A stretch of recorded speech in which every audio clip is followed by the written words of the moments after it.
TDS चल रही है, चाल समय दूरी, ठीक है। कैसे गा देंगे? तीनों चीजें हैं, चाल समय दूरी, ठीक है ना, ठीक है।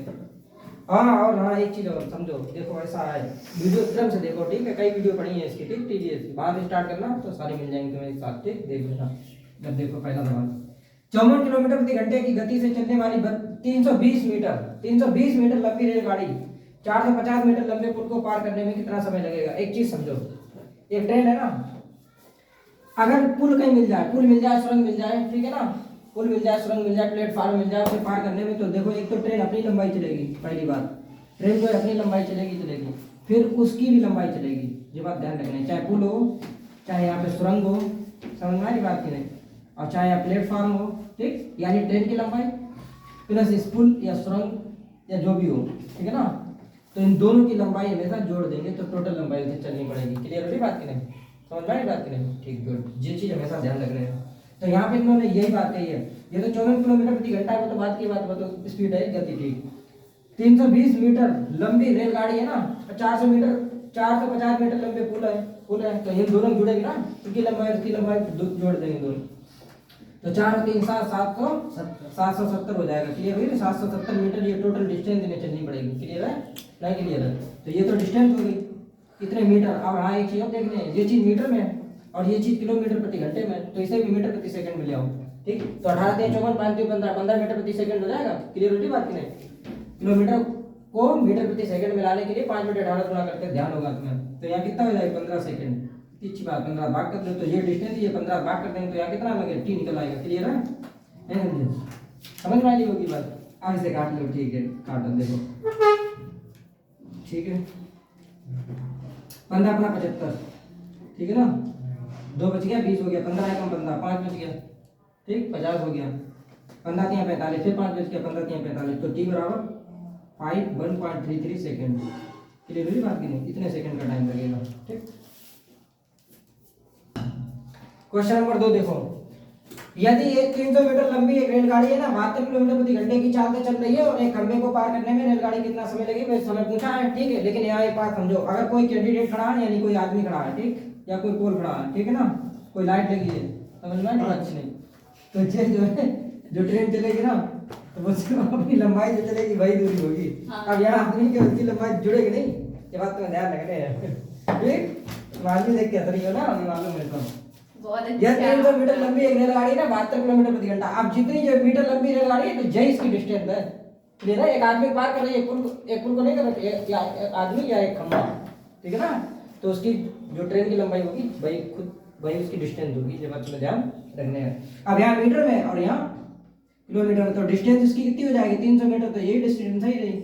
और जो स्पीड निकालने है, स्पीड 72, 2.5 चुको 72 है, 5 चुको 20, ऐसे ध्यान रखो करें, ठीक है। 2.5 चुको 72, 5 चुको 20, नहीं समझ में आवे तो फिर ना, जब समझ में आवे तो बाकी ले तो ये 5 बटे 18, ठीक, 18 चुको 72, 5 चुको 20, समझ गए? तो ये 20 मीटर प्रति सेकंड हो जाएगी क्या स्पीड। टाइम चाहिए टी बराबर। क्लियर है? नहीं क्लियर है? तो टी बराबर क्या हो जाएगा? डी अपॉन एस, ठीक, समझ गए की बात, ठीक है। तो टी बराबर क्या हो जाएगा? डी अपॉन एस, यानी कि 300 बटे 20, इससे कट जाएगा, इससे कट जाएगा, यानी 15 सेकंड, ठीक। तो 15 सेकंड का समय लगेगा। क्लियर हो रही बात है? ठीक है, चलो अच्छा, क्वेश्चन नंबर नेक्स्ट देखो, 40 किलोमीटर प्रति घंटे की चाल से चल रही 300 मीटर लंबी रेलगाड़ी अपनी ही दिशा में 4 किलोमीटर प्रति घंटे की चाल से चल रहे व्यक्ति को कितने समय में पार कर लेगी? अब देखो फिर वही व्यक्ति है, व्यक्ति की कोई लंबाई चौड़ाई तो होगी नहीं, ठीक, मतलब उसे पार करने में बहुत ज्यादा टाइम लग जाए, ऐसा थोड़ी ना होगा। तो मैंने बताया व्यक्ति हो, खंबा हो, तो जितनी ट्रेन की लंबाई होगी वही उसकी डिस्टेंस होगी। क्लियर हो रही बात की नहीं? ठीक, ओके। तो यहाँ पे डिस्टेंस दी है कितनी? 300 मीटर। क्लियर हो रही बात की नहीं? ठीक, ओके। फिर उन्होंने कहा क्या? 40 किलोमीटर प्रति घंटे की चाल से चल रही 300 मीटर लंबी रेलगाड़ी है, अपनी दिशा में 4 किलोमीटर प्रति घंटे की चाल से चल रहे एक व्यक्ति को। अब इधर ट्रेन जा रही है और इतनी एक अपनी ही दिशा, मतलब उसी दिशा में एक व्यक्ति भी जा रहा है, ठीक, ये ट्रेन हो गया, ये व्यक्ति हो गया, ये पप्पू खड़े हैं, ठीक है, समझ में नहीं क्या?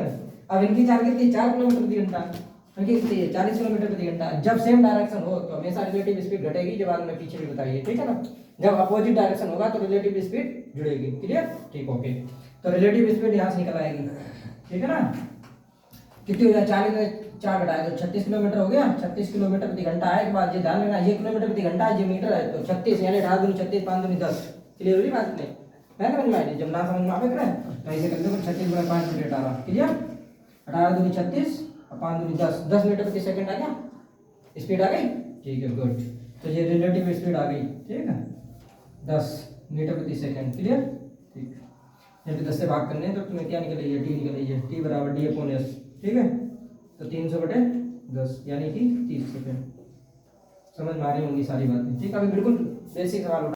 नेक्स्ट देखो, एक रेलगाड़ी है ना 150 मीटर लंबी है और वह 54 किलोमीटर प्रति घंटे की चाल से चल रही है, कौन, ट्रेन, ठीक है। और अब यहाँ देखो अपने विपरीत दिशा में 6 किलोमीटर प्रति घंटे की चाल से चलने जाते कितने समय पार कर लेगी, टी चाहिए, ठीक। अब यहाँ एक वर्ड आया विपरीत, हमने आपको बताया जब भी विपरीत हो, विपरीत मतलब इधर देखो ये इधर जाएगा और ये इधर जाएगा, जब भी जब ऐसा चिन्ह आए समझो एक इधर से आए इधर से आए तो ये प्लस बन जाएगा, ध्यान रखने, ठीक है ना। तो विपरीत दिशा में हमेशा रिलेटिव स्पीड जुड़ेगी, ध्यान रखने आपको, क्लियर है, क्लियर हो गई होगी। तो यहाँ से आप रिलेटिव स्पीड निकाल लेंगे, ठीक है ना, नहीं निकाल लेंगे। तो ये कितनी हो गई 54, ये हो गई 6, तो ये कितनी हो गई 60 हो गई, 60 किलोमीटर प्रति घंटा। समझ में आ गई होगी बात। अब ये किलोमीटर प्रति घंटा है, इसे मीटर प्रति सेकंड लाओ, क्यों, क्योंकि इसकी जो डिस्टेंस थी वो मीटर में दी है, हमेशा ध्यान रखना। तो 5/18 करोगे, 6×18, 5×10 50, 50/3 हो गया। फ्रैक्शन में मतलब ऐसे फ्रैक्शन में रख लो, पॉइंट में मत देना, क्लियर हो रही बात की नहीं। तो ये रिलेटिव स्पीड निकाल ले, ठीक है।